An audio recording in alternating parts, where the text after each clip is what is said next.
Imaginez que vous recevez un SMS ou même un mail avec un lien sur lequel on vous demande de cliquer pour être redirigé vers un autre site. Et après d'avoir cliqué sur ce site-là, sur ce lien, vous vous rendez compte que vous n'avez plus accès au compte vers lequel vous avez été redirigé. Ça peut être votre compte Facebook, Instagram, Twitter ou même votre Gmail tout simplement. Qu'est-ce qui vient de se passer réellement? Voilà ce qu'on appelle le phishing. Le phishing est une technique pour les arnaqueurs de pirater votre compte. Ça se fait de plusieurs façons. Ça va être souvent de l'hameçonnage par téléphone portable, le faux conseiller bancaire par exemple. Un conseiller va vous appeler qu'il est votre conseiller et que vous devez lui communiquer vos coordonnées bancaires. Ce sont des choses à éviter. Ou bien vous allez tout simplement recevoir un SMS pour dire qu'il y a un colis qui vous attend, que vous devez vous connecter sur un site pour récupérer votre colis. Souvent, ça va se traduire aussi par le fait qu'on vous demande soit 1 euro pour avoir un iPhone, un téléphone portable ou tout simplement un cadeau surprise.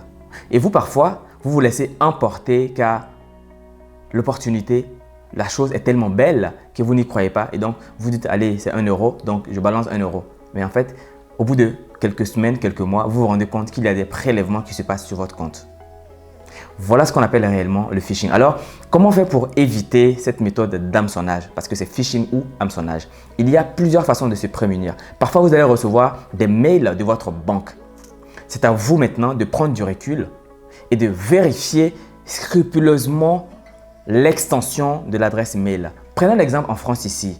Lorsque le gouvernement ou la direction générale des impôts vous envoie un mail, il est toujours marqué @impôts.gouv.fr. Toujours @impôts.gouv.fr. Lorsque vous n'avez pas ces extensions ou s'il y a des rajouts ou même des diminutions dans l'extension, alors il faut faire vraiment attention. Les subtilités se trouvent dans les mots même. Parfois, impôt, il ne va pas mettre l'accent circonflexe.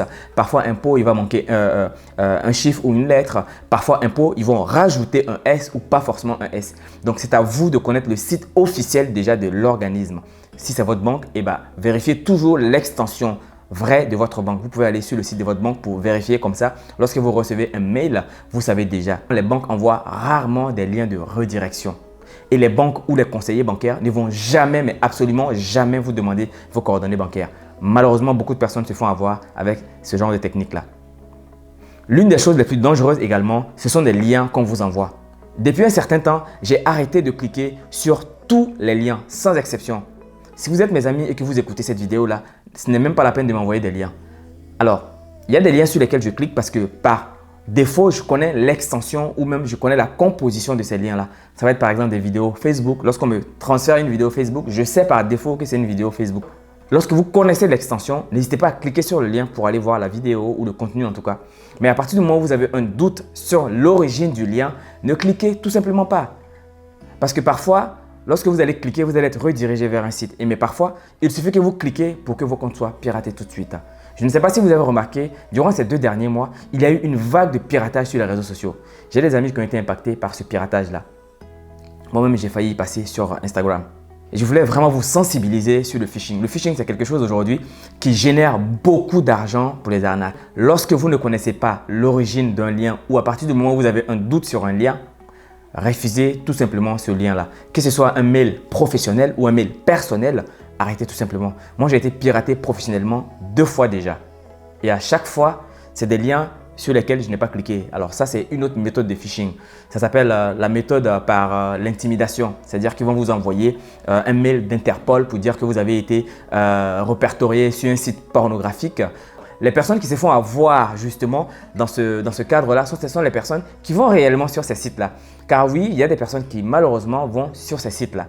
Et donc, lorsqu'ils reçoivent ce genre de courrier et qu'ils ont un certain statut dans la société, ils vont avoir peur. Donc, ils vont contacter ces personnes-là. Donc, derrière, ça va être de la demande de rançon et de l'intimidation. Sauf que ça ne se termine jamais. Et souvent, ces gens-là, ils n'ont même pas de photos de vous ou de vidéos de vous.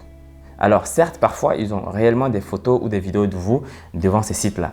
Mais c'est à vous également d'éviter ce genre de site. Le conseil que je peux vous donner sur ce cas-là, c'est tout simplement de ne pas répondre. Lorsque vous recevez, bloquez rapidement en fait.